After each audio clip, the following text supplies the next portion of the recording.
Assalamualaikum warahmatullahi wabarakatuh. Hai, kemarin kita sudah belajar tentang ikatan kimia, yaitu ikatan ion.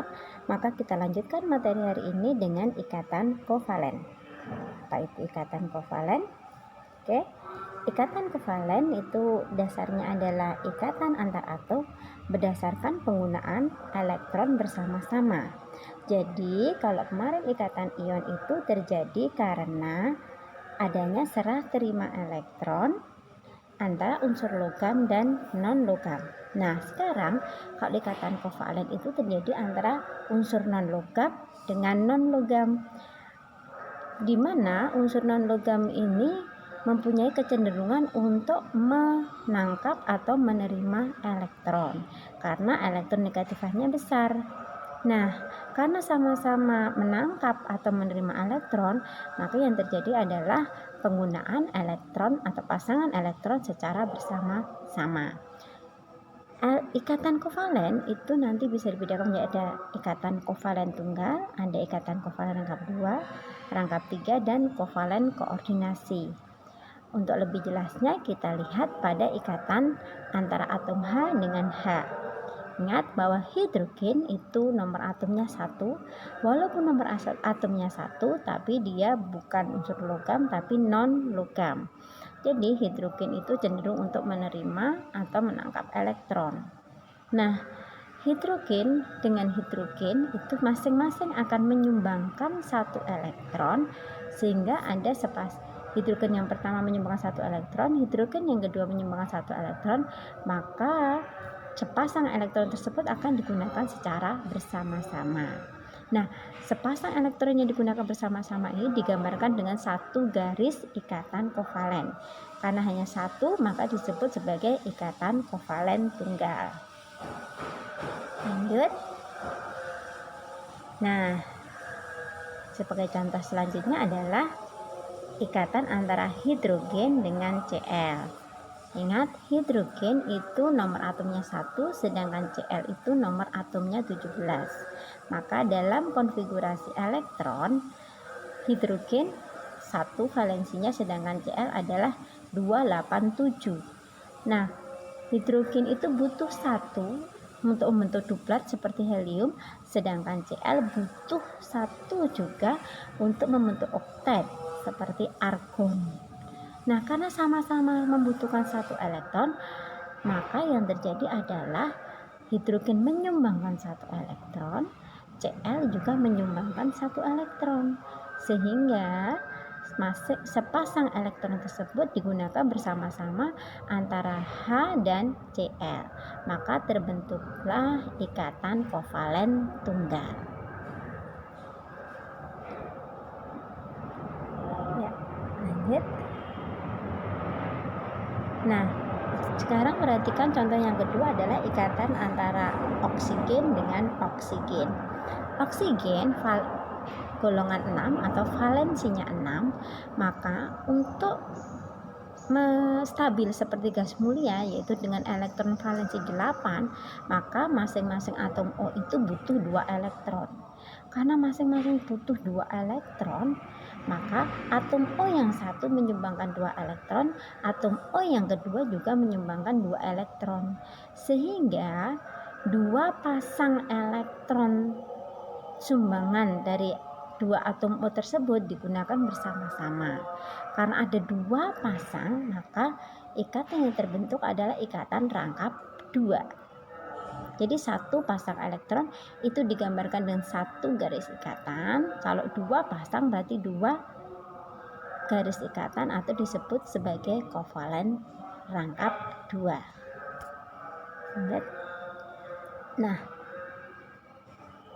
Nah, selanjutnya contoh ikatan antara N dengan N. N itu nomor atomnya 7, maka elektron valensinya adalah 5. Jadi 7 berarti 25. Karena elektron valensinya 5, untuk membentuk oktet dia butuh 3 elektron. Kalau N dengan N berarti masing-masing menyumbangkan 3 elektron. Nah, karena masing-masing menyumbangkan 3 elektron, maka ada 3 pasang elektron yang digunakan bersama-sama. Nah, 3 pasang elektron yang digunakan bersama-sama ini akan membentuk ikatan kovalen rangkap 3.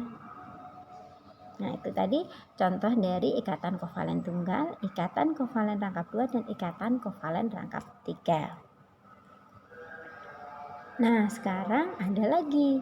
Kalau tadi ikatan kovalen itu masing-masing elektron berasal dari 2 atom yang saling berikatan. Nah, sekarang perhatikan.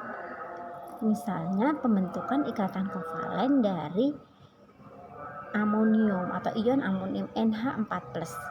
Jadi ini ada molekul NH3 di mana NH3 itu berarti ada 3 ikatan kovalen tunggal antara N dengan H. Kemudian N ini mempunyai sepasang elektron bebas. Kemudian H+ adalah hidrogen yang kehilangan 1 elektronnya. Nah, karena kehilangan 1 elektronnya, maka H ini supaya stabil dia akan membentuk duplet. Jadi karena membentuk duplet dia butuh 2 elektron. Ingat, H+ berarti yang sudah elektronnya dilepaskan, berarti dia tidak punya elektron. Nah, untuk membuat duplet ini maka nitrogen, karena dia nitrogen dari NH3 punya sepasang elektron bebas atau yang tidak digunakan untuk ikatan. Nah, sepasang elektron bebas inilah nanti yang disumbangkan ke H atau dipakai bersama dengan H membentuk ikatan kovalen N dan H. Nah, karena sepasang elektron yang digunakan ikatan N dengan H+ tadi hanya berasal dari N saja, maka ikatan tersebut disebut sebagai ikatan kovalen koordinasi. Nah, sekarang kepolaran ikatan kovalen. Kalau dalam ikatan ion jelas bahwa ada pelepasan elektron sehingga atom itu membentuk ion positif. Kemudian ada yang menerima elektron sehingga membentuk ion negatif. Jadi ada ion positif, ada ion negatif. Sedangkan kalau di dalam ikatan kovalen, pasangan elektron itu digunakan bersama-sama. Maka tidak ada pengutupan di sini. Yang ada adalah kepolaran atau pengutupan awan elektron. Nah, kepolaran suatu senyawa kovalen ditentukan berdasarkan perbedaan elektronegatifan atom-atom yang membentuk senyawa. Contoh misalnya HCl. H dengan Cl itu elektronegatifannya jauh lebih besar Cl. Ingat, Cl adalah valensinya 7 atau golongan 7A. Nah, karena elektronegatifan itu jauh lebih besar Cl dengan H, maka elektron H itu akan cenderung tertarik ke arah atom Cl. Karena cenderung tertarik ke arah atom Cl, maka H ini akan cenderung bermuatan positif, sedangkan Cl akan cenderung bermuatan negatif. Nah, karena ada pengutupan muatan-muatan inilah yang menyebabkan suatu senyawa itu menjadi senyawa polar. Jadi ada pengutupan, ada dipol positif, dipol negatif. Kalau tadi H karena elektronnya cenderung ketarik ke Cl, maka hanya jadi dipol positif, sedangkan Cl narik elektron dari H, berarti elektronnya tertarik atau terkumpul di Cl, maka Cl nanti akan cenderung menjadi dipol negatif. Nah, adanya dipol positif, dipol negatif ini yang menyebabkan kepolaran dari suatu senyawa. Nah, selain dari perbedaan keelektronegatifan, maka kepolaran suatu senyawa dipengaruhi oleh bentuk molekul senyawa. Kalau bentuk molekulnya simetris berarti nanti dia nonpolar. Sedangkan kalau asimetris berarti dia nanti polar. Nah, kita bahas dulu tentang yang senyawa kovalen polar. Jadi banyak sekali senyawa kovalen polar.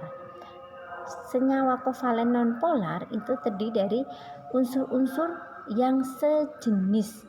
Kalau sejenis berarti keelektronegatifannya sama. gaya tarik antara kedua atomnya sama. Nah, karena gaya tarik antara kedua atom sama, maka momen dipolnya atau perbedaan dipol-dipolnya otomatis juga nol, karena tadi keelektronegatifannya sama. Momen dipolnya nol berarti dia akan bersifat non polar. Nah, ini terjadi pada molekul yang bagaimana? Terjadi pada molekul yang unsurnya sejenis, misalnya H dengan H, Cl dengan Cl, Cl2, N2, O2, berarti kan itu molekul-molekul sejenis. Selain itu, seperti yang sudah dijelaskan tadi, senyawa kovalen nonpolar itu bisa juga untuk senyawa-senyawa yang bentuk molekulnya simetris gitu. Karena bentuk molekulnya simetris, maka momen dipolnya nol. Contohnya apa? Contohnya BeCl2, BF2, BH3. Nah, bisa juga CH4. Bentuk molekulnya seperti apa? Nanti kita akan banyak pelajari di bab tentang bentuk molekul. Oke ya. Kita lanjutkan. Nah, kalau dengan senyawa kovalen bagaimana? Senyawa kovalen berarti kebalikan. Kalau senyawa kovalen berarti senyawa yang terbentuk dari dua atom yang berbeda elektronegatifannya. Karena berbeda elektronegatifannya, maka terjadilah pengutupan muatan. Kalau di gambar ini contohnya H dengan F. Ingat bahwa H itu keelektronegatifannya kecil dibandingkan dengan F. F jauh lebih besar keelektronegatifan daripada H. Maka elektron dari H ini akan cenderung ketarik ke arah F. Karena cenderung ketarik ke arah F, maka H-nya itu akan cenderung dipol positif, F-nya akan menjadi dipol negatif. Nah, karena ada perbedaan momen dipol inilah menyebabkan bahwa molekul HF itu akan bersifat polar. Apa arti sebenarnya dari senyawa kovalen polar gitu? Kepolar berarti dia bisa membentuk dipol positif, dipol negatif gitu. Nah, nanti dia bisa larut dalam air atau bersifat seperti hanya senyawa polar. Nah, contohnya HCl, kemudian HF, HI. Nah, banyak atom-atom senyawa-senyawa dengan yang terdiri dari atom-atom yang berbeda, yang menyebabkan otomatis perbedaan elektronegatifan juga perbedaan momen dipol.